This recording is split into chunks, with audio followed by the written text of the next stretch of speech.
Praise be to Jesus Christ and Blessed Virgin Mary. Welcome back to Catholic Workby.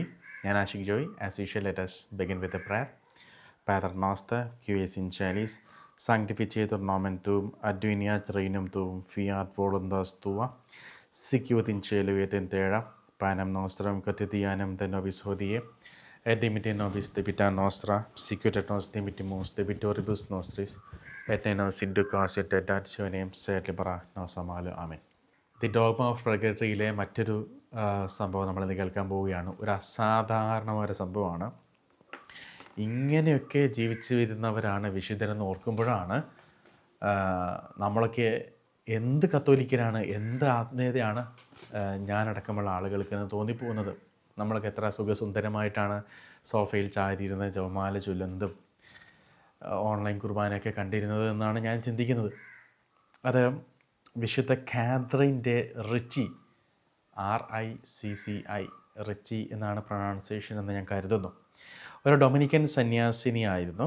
Our convent of പ്രാറ്റോയിൽ ഫെബ്രുവരി 2 1590 മരിച്ചവരാണ്. ഈ ദൈവദാസി ശുദ്ധീകരണാത്മാക്കൾക്ക് വേണ്ടി ഒത്തിരി പ്രാർത്ഥിച്ചിരുന്ന വ്യക്തിയാണ്.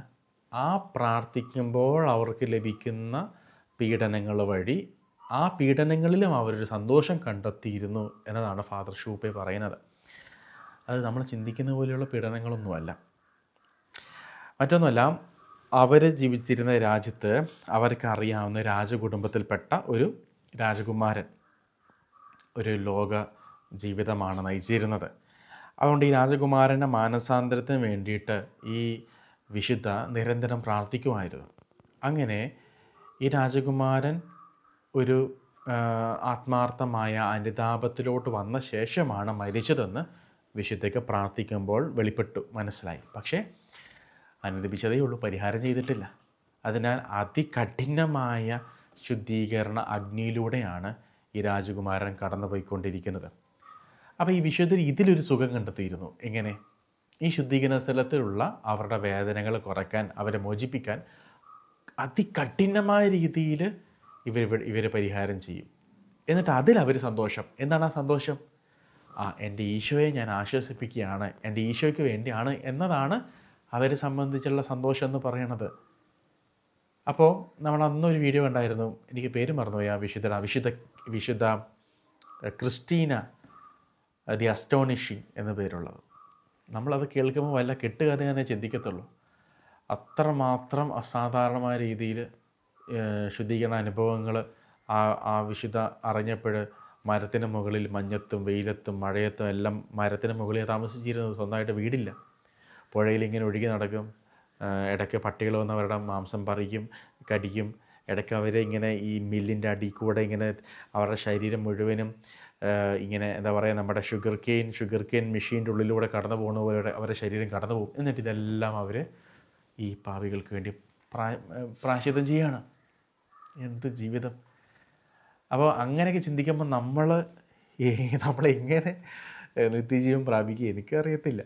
പക്ഷേ ഞാൻ പറഞ്ഞത്, നമ്മൾ ദൈവത്തിൻ്റെ കരുണയിൽ ആശ്രയിക്കും, ദൈവത്തിൻ്റെ കോൺഫിഡൻസിൽ നമ്മൾ ആശ്രയിക്കുന്നു. ഇങ്ങനെ ചിന്തിക്കുമ്പോഴാണ് നമ്മളൊന്നും ഒട്ടും ഒരു ക്രിസ്ത്യാനിയല്ല എന്ന് നമ്മൾ മനസ്സിലാക്കുന്നത്.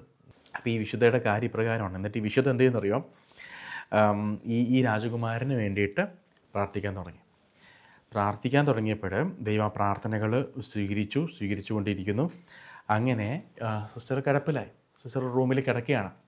റൂമിൽ കിടക്കുന്ന സമയത്ത് ഈ ഐ വിറ്റ്നസ്, ഇത് കണ്ട ദൃക്സാക്ഷി പറഞ്ഞിരിക്കുകയാണ്, അക്ഷരാർത്ഥത്തിൽ സിസ്റ്ററിൻ്റെ ശരീരം വെള്ളം തിളക്കുന്നത് പോലെ തിളക്കുകയാണ്. ശരീരത്തിൽ കുമിളകൾ ഇങ്ങനെ വരിക, ശരീരത്തിൽ ഇങ്ങനെ വരികയാണ്. സിസ്റ്ററിൻ്റെ നാവ് റെഡ് ഹോട്ട് മെറ്റൽ പോലെ ആയിരിക്കുകയാണെന്ന് പറഞ്ഞത്. മെറ്റലിനെ റെസംബിൾ ചെയ്യുന്നത് പോലെ ഒരു റെഡ് ഹോട്ട് മെറ്റൽ. സിസ്റ്ററിൻ്റെ അക്ഷരാർത്ഥത്തിൽ സിസ്റ്ററിൻ്റെ ബോഡി കത്തുകയാണ്.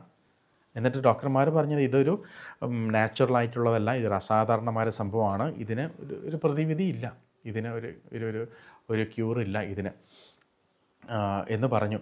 അപ്പോൾ അക്ഷരാർത്ഥത്തിൽ ബോഡി ഇങ്ങനെ കത്തുന്നു.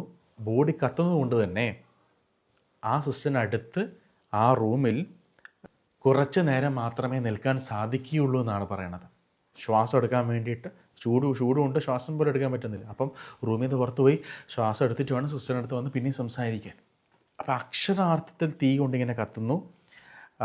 പിന്നെ കുറച്ച് സമയത്തേക്ക് ഈ ശരീരം തിളക്കുന്ന അനുഭവം അത് അടങ്ങി കഴിയുമ്പോൾ ശരീരം മുഴുവനും അവരുടെ ബോഡി നോക്കുമ്പോൾ ഇങ്ങനെ റോസ്റ്റ് ചെയ്ത പോലെയുള്ള പാടുകൾ അവരുടെ ബോഡിയിൽ കാണാം. പിന്നെയും കുറച്ച് കഴിയുമ്പം ഈ വെള്ളം തിളക്കണ പോലെ ബോഡി തിളക്കാൻ തുടങ്ങും. വീണ്ടും കുമിളകൾ വരും, വീണ്ടും ആ ശരീരത്തിൽ നിന്ന് ചൂട് പുറത്തോട്ട് വരും ഇങ്ങനെ. അപ്പം ഇത് കണ്ട് സിസ്റ്റർമാർക്ക് സഹിക്കാൻ പറ്റുന്നില്ല, അവരുടെ കൂട്ടത്തിൽ സിസ്റ്റർമാർ. അപ്പോൾ അവർ പറഞ്ഞു, നമ്മുടെ പ്രിയപ്പെട്ട സിസ്റ്ററിൻ്റെ ബോഡി ശരിക്കും തീ പോലെ കത്തിക്കൊണ്ടിരിക്കുകയാണല്ലോ.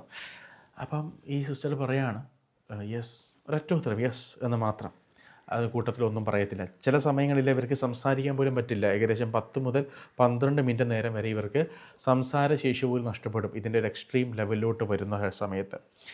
ഇങ്ങനെ ഈ രീതിയിൽ ഈ അതികഠിനമായ സഹനം സഹിക്കുമ്പോൾ ഈ സിസ്റ്റർമാർ ചോദിച്ചു, പ്രിയപ്പെട്ട സിസ്റ്ററെ, ദയവ് ചെയ്ത് ഈ രീതിയിൽ ദൈവത്തോട് ചോദിക്കണോ, ഈ എക്സസീവായിട്ടുള്ള സഫറിങ്ങിന് വേണ്ടിയിട്ട് ചോദിക്കണമോ എന്ന് ചോദിച്ചപ്പം ഈ സിസ്റ്റർ മറുപടി പറഞ്ഞു, pardon me my dear sisters, എന്നോട് ക്ഷമിക്കൂ. ഇഫ് ഐ ആൻസർ യു, ഞാൻ നിങ്ങളോട് ഉത്തരം പറഞ്ഞാൽ, Jesus has so much love for souls that all we do for the salvation is infinitely agreeable to him. യേശുവിന് ആത്മാക്കളോട് അത്രമാത്രം ഇഷ്ടമാണ്, ആത്മാക്കളെ രക്ഷിക്കുന്നത് ആത്മാക്കളോട്. അതുകൊണ്ട് ഇതിനു വേണ്ടി ഞാൻ എത്ര ലെവലിൽ എന്ത് ഞാൻ ചെയ്താലും അതെല്ലാം തമ്പുരാന് ഇഷ്ടമുള്ള കാര്യമാണ്. That is why I gladly endure any pain whatsoever it may be, as well for the conversion of sinners as for the deliverance of the souls detained in purgatory. അതുകൊണ്ട് ഈ ഒരൊറ്റൊരു റീസൺ കൊണ്ട് ഞാൻ സന്തോഷത്തോടു കൂടെ എൻ്റെ എല്ലാ വേദനകളും ഞാൻ സ്വീകരിക്കാൻ ഞാൻ തയ്യാറാണ്. അത് ആത്മാക്കളുടെ മാനസാന്തരത്തിനും ശുദ്ധീകരണാത്മാക്കളുടെ മോചനത്തിനും എന്ന് പറഞ്ഞ് ഈ സിസ്റ്റർ സഹിക്കുകയാണ്. അങ്ങനെ 40 ദിവസം, the 40 days having expired, Catherine return to her ordinary state. 40 ദിവസം കഴിഞ്ഞപ്പോൾ ഈ സിസ്റ്റർ സാധാരണ ഒരു മനുഷ്യൻ്റെ ശരീരം പോലെയായി. 40 ദിവസം നിങ്ങൾ ചിന്തിച്ച് നോക്കി. ഈ സമയത്ത് രാജകുമാരൻ്റെ ഒരു റിലേറ്റീവ് വന്ന് ചോദിച്ചു, എന്തായി അദ്ദേഹത്തിൻ്റെ അവസ്ഥ. അപ്പോൾ സിസ്റ്റർ പറഞ്ഞു, have no fear, his soul is in the enjoyment of the eternal glory.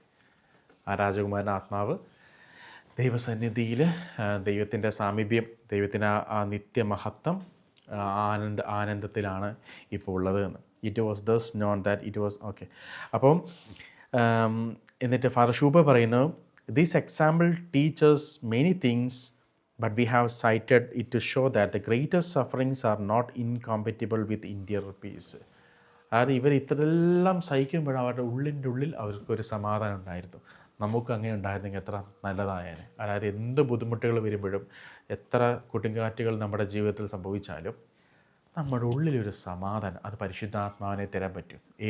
അതായത് ദൈവത്തിന് വേണ്ടി, ഈശോയ്ക്ക് വേണ്ടി ജീവിക്കുന്ന ഒരു വ്യക്തിയെ സംബന്ധിച്ച് അവൻ്റെ ജീവിതത്തിൽ സംഭവിക്കുന്ന എന്തും അത് ഈശോയുടെ അറിവോടും കൂടെ സംഭവിക്കുന്നതാണ്. ഇതറിയുമ്പോൾ നമുക്കൊരു സമാധാനം. ഓക്കെ, 2027 നടന്നില്ല, അല്ല 2026 നടന്നില്ല, 2027 നടക്കും എന്നൊരാശ്വാസം നമുക്കുണ്ട്. കാരണം ഈശോയ്ക്ക് അറിയാം, എനിക്കറിയാം, ഈശോയുടെ കൈകളിലാണ് എൻ്റെ ജീവിതം, ഈശോ നോക്കിക്കോളും. ഈ ഒരു സമാധാനം നമുക്ക് വേണം. ആ ഒരു സമാധാനം നേടിയവരാണ് വിശുദ്ധർ. അതുകൊണ്ടാണ് ഈ സമാധാനം അതിൻ്റെ എക്സ്ട്രീം ലെവലിലാകുമ്പോഴാണെന്ന് തോന്നുന്നു ചില വിശുദ്ധർ ഇങ്ങനെ എലിവേറ്റ് ചെയ്യപ്പെടും, ഇങ്ങനെ വായുവിൽ ഉയർത്തപ്പെടുന്നു. വിശുദ്ധ ജോസഫ് കുപ്പുർത്തീനെ പോലെയുള്ള വിശുദ്ധർ വായുവിലോട് ഉയർത്തപ്പെടുന്നു. അവർ ആ സമാധാനത്തിൽ അവരുടെ ബോഡിയുടെ വെയിറ്റ് പോലും നഷ്ടപ്പെട്ടു പോയത് ആയിട്ടാണ് അവർക്ക് തോന്നുന്നത്. അങ്ങനെ നമ്മുടെ കേരളത്തിലും ചില വൈദികരൊക്കെ ഇപ്പോഴും അങ്ങനെ ഉണ്ടെന്ന് പറയുന്നു, ഇങ്ങനെ ഉയർന്നു പോകുന്നത്. ഞാനൊരു ധ്യാനത്തിന് പോയപ്പോൾ ആ വളരെ ഫേമസ് ആയിട്ടുള്ള ധ്യാനഗുരുവാണ്. ഞാനൊരു യൂത്തിൻ്റെ ധ്യാനത്തിനാണ് പോയത്. അപ്പോൾ ആ യൂത്തിൻ്റെ ധ്യാനിപ്പിച്ച ബ്രദർ പറഞ്ഞത് അവരുടെ ധ്യാനഗുരു, ഈ വളരെ ഫേമസ് ആയിട്ടുള്ള ധ്യാനഗുരു, അദ്ദേഹത്തിന് ബൈലൊക്കേഷൻ ഗിഫ്റ്റ് ഉണ്ടെന്നാണ്. ഒരേ സമയത്ത് 2 ജില്ലകളിൽ കണ്ട ആളുകൾ, 2 സ്ഥലത്തെ ആളുകൾ അദ്ദേഹത്തെ കണ്ടിട്ടുണ്ടെന്ന് പറയുന്നു. പേരൊന്നും പറയാൻ പാടില്ലെന്ന് പറഞ്ഞാൽ ഞാൻ പേര് പറയുന്നില്ല. അപ്പോൾ ഇങ്ങനെയൊക്കെയാണ് കാര്യങ്ങൾ. അപ്പോൾ പരിശുദ്ധ അമ്മയോട് പ്രാർത്ഥിച്ചിട്ട് നമുക്ക് അവസാനിപ്പിക്കാം. ആവേ മരിയ ഗ്രാസിയ പ്ലേന ഡോമിനിസ് തേക്കും ബെനഡിക്ടാത്തുൻ മൊളിയരിബൂസ് et benedictus fructus ventris tui, Iesus. Sancta Maria, Mater Dei, ora pro nobis peccatoribus, nunc et in hora mortis nostrae. Amen. Viva Christe Ore.